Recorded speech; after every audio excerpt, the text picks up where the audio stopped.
Hi friends, recipes കിച്ചണിലേക്ക് എല്ലാവർക്കും സ്വാഗതം.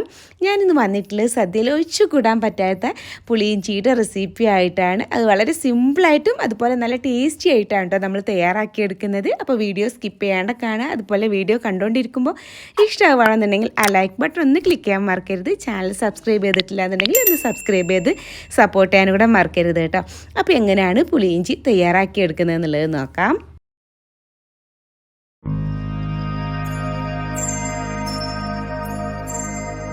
അപ്പോൾ തയ്യാറാക്കി എടുക്കാൻ വേണ്ടിയിട്ട് ഫസ്റ്റ് ഞാൻ അതിലേക്ക് പുളി ഒന്ന് കുതിരാനായിട്ട് വെക്കുന്നുണ്ട് കേട്ടോ.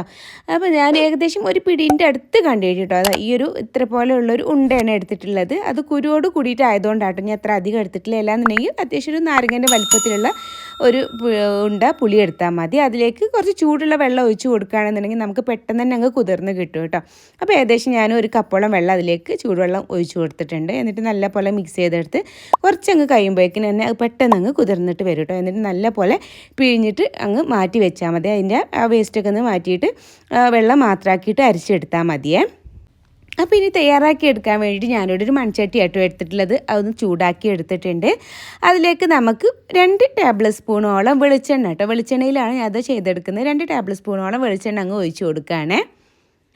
ഇനി ഇതിലേക്ക് നമുക്ക് 1 കപ്പോളം ഇഞ്ചി ചെറുതായിട്ടൊന്ന് കട്ട് ചെയ്തെടുത്തിട്ടില്ല കേട്ടോ. അപ്പോൾ മെയിനായിട്ട് നമ്മൾ ഇഞ്ചിയും അതുപോലെ പുളിയിഞ്ചി എന്ന് പറയുമ്പോൾ തന്നെ അതിൽ ഇഞ്ചിയും പുളിയാണ് കൂടുതലായിട്ട് ഉണ്ടാവുക.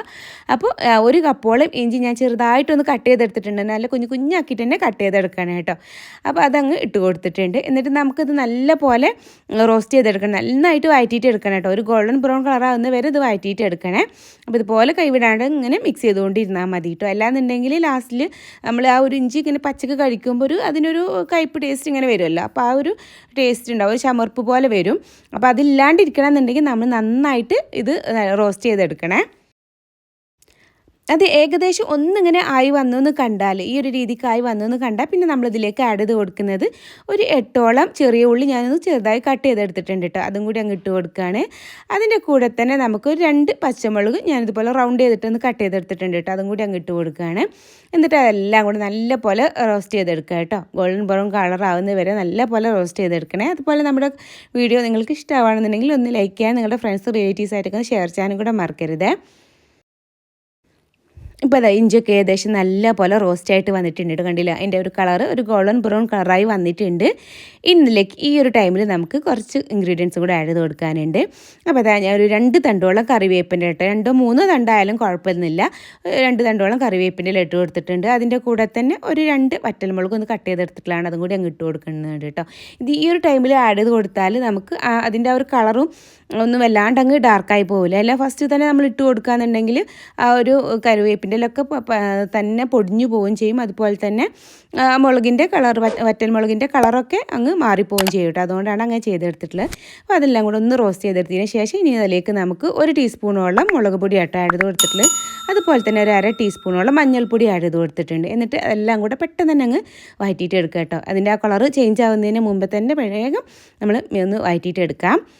എന്നിട്ട് ഉടനെ തന്നെ നമുക്കതിലേക്ക് നമ്മൾ നേരത്തെ കുതിർത്തി വെച്ചിട്ടുണ്ടായിരുന്ന പുളി ഞാൻ നല്ല പോലെ ഒന്ന് പിഴിഞ്ഞ് എടുത്തിട്ട് അതിൻ്റെ ആ വെള്ളം മാത്രമാക്കിയിട്ട് എടുത്തിട്ടുണ്ട് കേട്ടോ. അതാ ഞാൻ അതിലേക്ക് അങ്ങ് ഒഴിച്ച് കൊടുക്കുകയാണ്. ഏകദേശം ഒരു 2.5 കപ്പോളം ഉണ്ടാവും കേട്ടോ. കുറച്ചും കൂടെ വെള്ളം ഒഴിച്ച് കൊടുത്തിട്ടുണ്ടായിരുന്നു കംപ്ലീറ്റ് ആയിട്ട് അതിൻ്റെ ഒരു പൾപ്പ് പോരാൻ വേണ്ടിയിട്ട്. അങ്ങനെ 2.5 കപ്പോളം ഉണ്ടാവും കേട്ടോ. അപ്പോൾ അതിന് നന്നായിട്ട് അങ്ങ് മിക്സ് ചെയ്തെടുക്കാം. ഇനി ഇതൊന്ന് തിളച്ച് വരട്ടെ കേട്ടോ. അതുപോലെ തന്നെ നമ്മുടെ ഒരു വീഡിയോ കാണുന്നവർ ഇതുവരെ ചാനൽ സബ്സ്ക്രൈബ് ചെയ്തിട്ടില്ല എന്നുണ്ടെങ്കിൽ വീഡിയോയുടെ തൊട്ട് താഴെ കാണുന്ന ഒരു സബ്സ്ക്രൈബ് ബട്ടണും അതിന് തൊട്ടടുത്ത് തന്നെ ഒരു കുഞ്ഞ് ബെല്ലൈക്കൺ വരും. അതിൽ ഓൾ എന്നുള്ള ഓപ്ഷനും കൂടെ ഒന്ന് സെലക്ട് ചെയ്താൽ മാത്രം ഞാൻ ഇതുപോലുള്ള വീഡിയോസൊക്കെ അപ്ലോഡ് ചെയ്യുമ്പോൾ നിങ്ങൾക്ക് അതിൻ്റെ നോട്ടിഫിക്കേഷൻ ലഭിക്കുള്ളേ.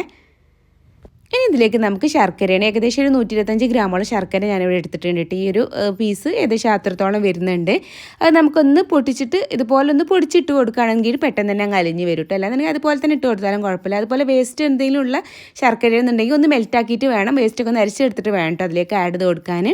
അതിൻ്റെ കൂടെ തന്നെ അതിലേക്ക് ഞാൻ ഉപ്പും കൂടി ഇട്ട് കൊടുക്കുന്നുണ്ട്. നമ്മളിതുവരെ ഉപ്പ് ഇതിലേക്ക് ആഡ് ചെയ്ത് കൊടുത്തിട്ടില്ല. എന്നിട്ട് എല്ലാം കൂടെ നല്ലപോലെ മിക്സ് ചെയ്തെടുത്ത് ഇതൊന്നും ഇങ്ങനെ കുറുകി വരട്ടെ കേട്ടോ. അതുവരെ നമുക്ക് വെയിറ്റ് ചെയ്യാം.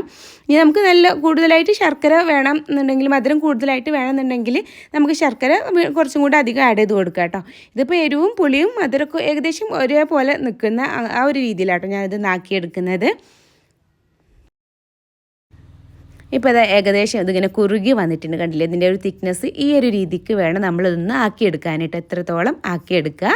ഇനി ഇതിലേക്ക് നമ്മൾ അടുത്തതായിട്ട് ആഡ് ചെയ്ത് കൊടുക്കുന്നത് ഫ്ലെയിം അങ്ങ് ഓഫ് ചെയ്തതിന് ശേഷം കേട്ടോ ആഡ് ചെയ്ത് കൊടുക്കുന്നത് എന്താ വെച്ചാൽ ഒരു 1/4 ടീസ്പൂണോളം കായത്തിൻ്റെ പൊടിയാണ്. നമ്മൾ സാമ്പാർ കായല്ലേ അതങ്ങ് ഇട്ട് കൊടുക്കുകയാണ്. അതിൻ്റെ കൂടെ തന്നെ ഒരു 1/4 ടീസ്പൂണോളം വറുത്ത ഉലുവയുടെ പൊടിയും കൂടി ആട്ടോ ഇട്ട് കൊടുക്കുന്നത്. ഇത് രണ്ടും കൂടി ആഡ് ചെയ്ത് കൊടുക്കുമ്പോൾ ഒരു പ്രത്യേക ടേസ്റ്റാണ് നമ്മുടെ ഈ ഒരു പുളിയിഞ്ചിക്ക് ഉണ്ടാവുക കേട്ടോ.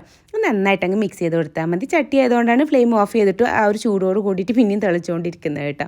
നന്നായിട്ട് ഇതുപോലെ അങ്ങ് മിക്സ് ചെയ്ത് കൊടുത്താൽ മതി.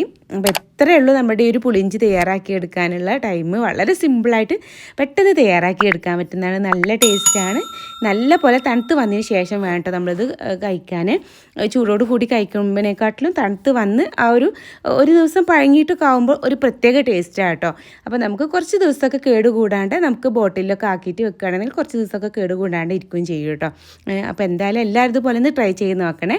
ട്രൈ ചെയ്ത് നോക്കിയതിന് ശേഷം ഫീഡ്ബാക്കും കൂടെ എന്നെ അറിയിക്കാൻ മറക്കരുത്. അപ്പോൾ ഇൻഷാ അല്ലാഹ് ഇനി മറ്റൊരു വീഡിയോ ആയിട്ട് വരുന്നവരേക്കും ബായ്. Thank you. അസ്സലാമു അലൈക്കും.